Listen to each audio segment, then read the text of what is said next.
and now sought the chosen target, a dark elf named Talia.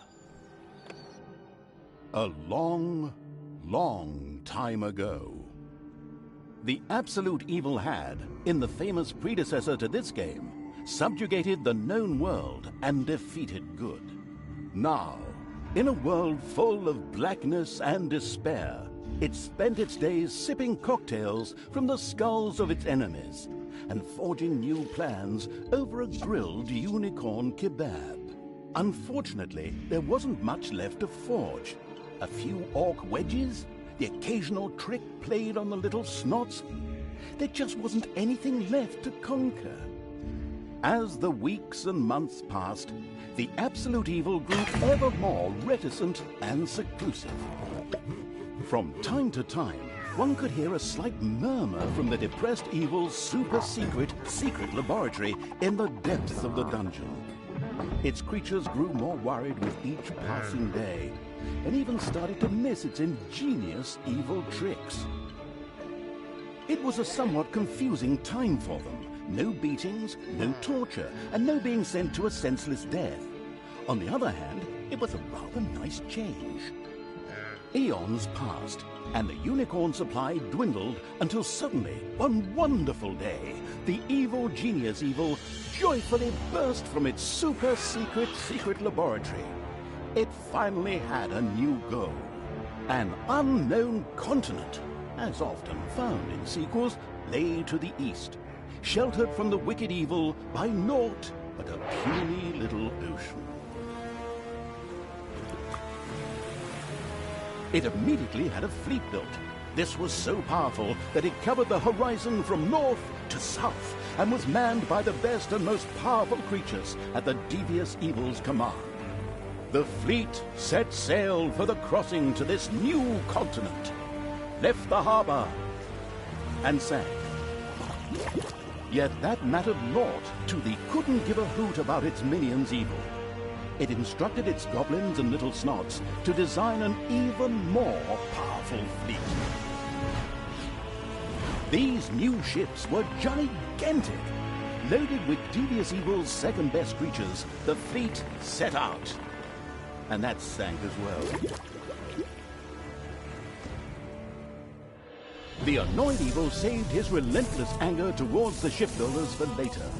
Obviously, it would have to take care of the matter itself. With a sigh, it cast a spell and created a shadow of itself, a creature of absolute darkness and evilness.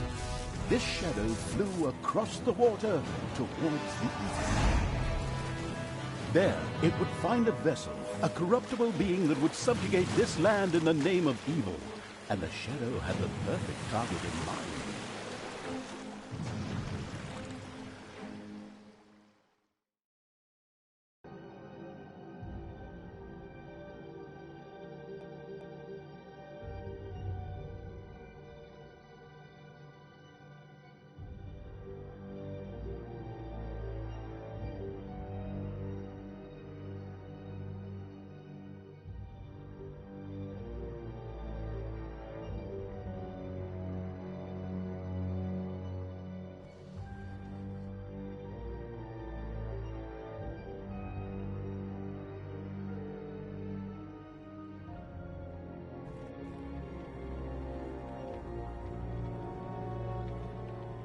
The great paladin Tanos, hero of the totally Eastern Kingdoms and a repugnantly good fellow.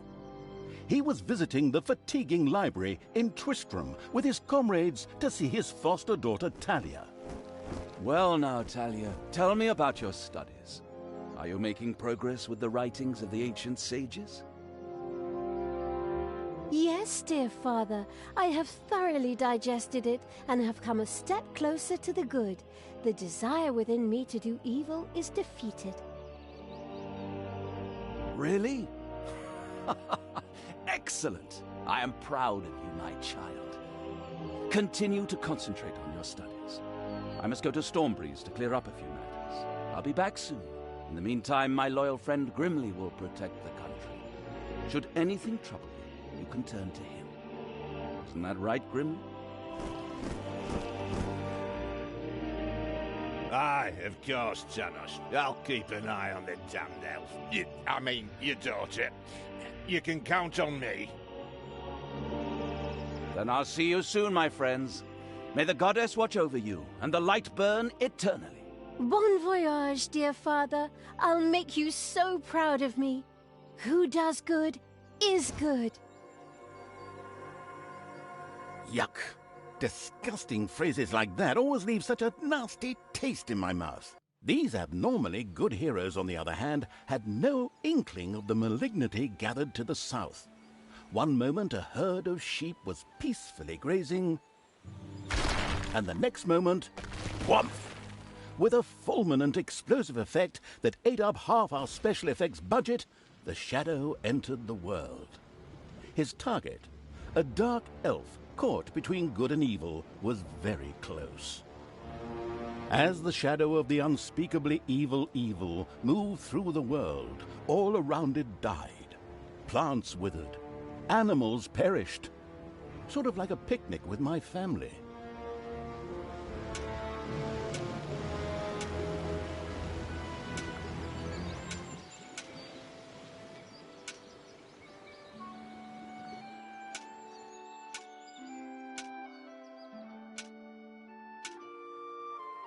The shadow of the far-off evil found itself very, very close to Twistram. It could practically feel its target's presence. Take these lanterns, men, and let the light of the goddess shine. For the night is dark and full of terrors. And there's a pile of horse poo around here somewhere.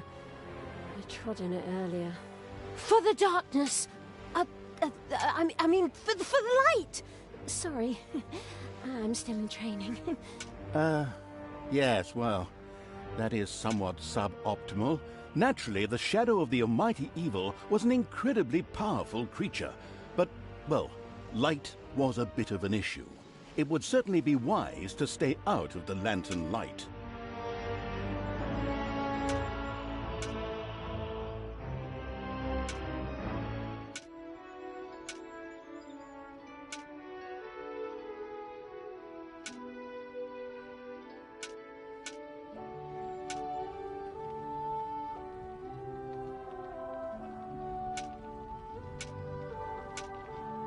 The shadow reached the entrance to Twistram.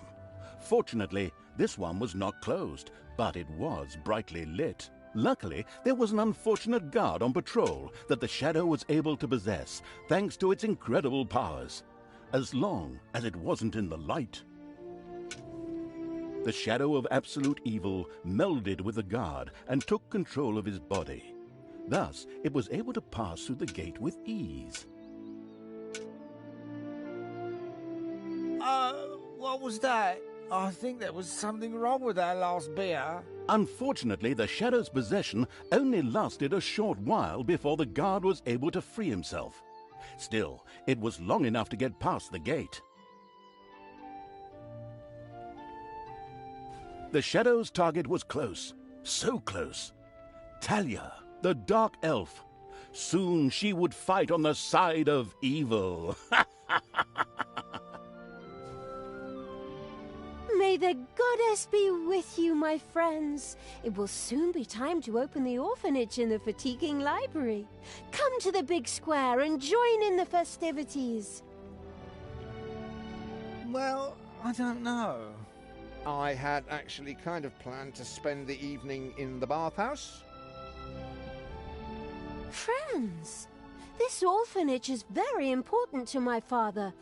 Tanos, you know, the mighty paladin, the one you really don't want to offend. Yeah, all right, we'd love to come. Excellent! May the light of the goddess shine upon you, and let us experience this exhilarating spectacle in the big square together. Follow me, my friends, for evil, the light, I mean. Keep the light burning bright, for the night is dark and full of terrors or errors or something like that.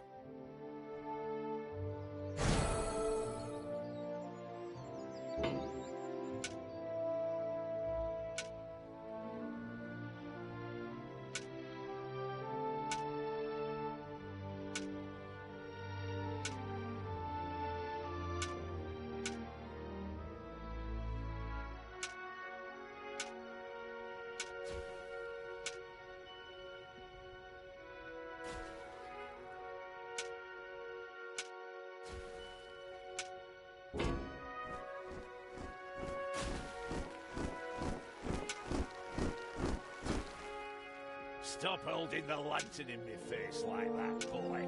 I am privileged.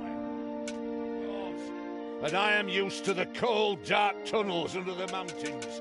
I have no need of any stupid lamp shining into me eyes. Now I'm stuck with that damn pointy ear. I mean, my good friend Tanos' foster daughter. Curse him. A dark elf is a dark elf, and nothing will change that. The girl will always be tainted. Should have cut her ears off when I had the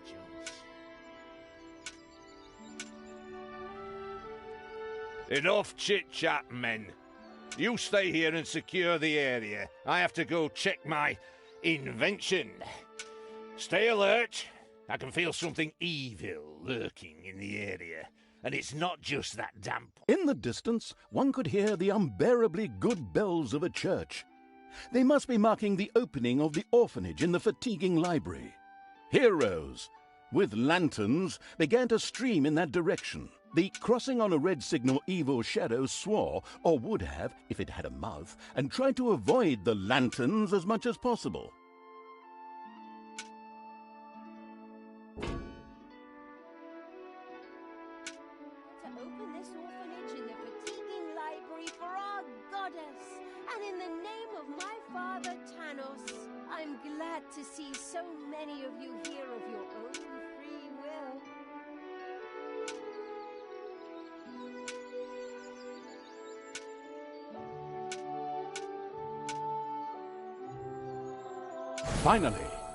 Finally, the time had come, and the shadow of the passes in the slow lane evil was within range of Talia, the dark elf.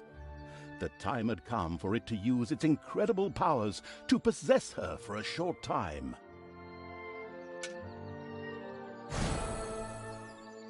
My dear father would be very proud were he with us today. He would be overjoyed to see us give the young and the needy a place to live and thrive. That's why I'm happy to take this orphanage and destroy it utterly, and all of you with it. What did she say? Die!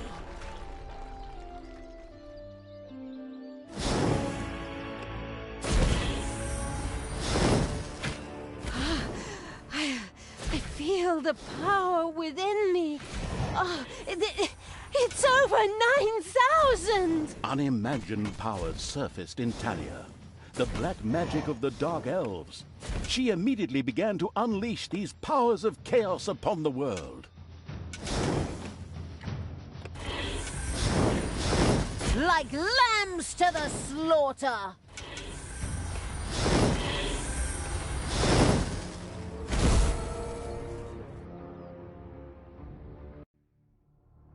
The dark elf raged through Twistrum's inexperienced guards. She thereby built up a tremendous inner energy, which she released into the world as a focus beam, while screaming, Kamehameha!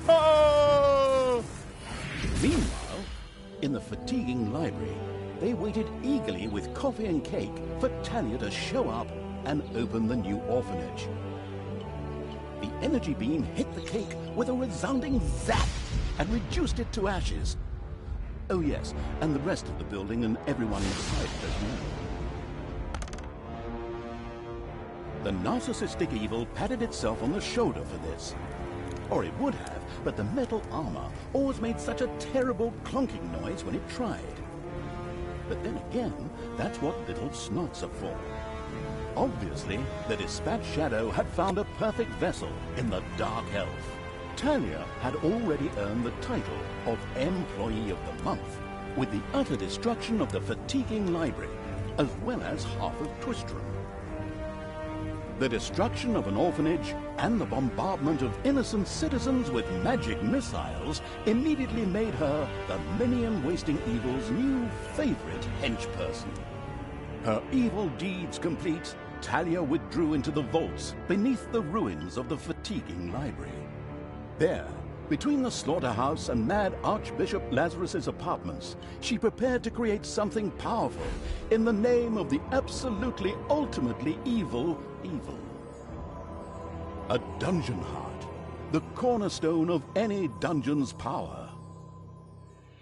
Far away, Paladin of Light and Talia's former mentor, Tanos, was on his way to the Empire's capital of Stormbreeze. Naive and trusting as he was whistling cheerfully to himself, with no inkling of his foster daughter's dark deeds. Though he was aware that as a dark elf, she always had a core of evil in her. He had hoped to defeat it through religious indoctrination with ancient mad writings. Well, old bean, you thought wrong.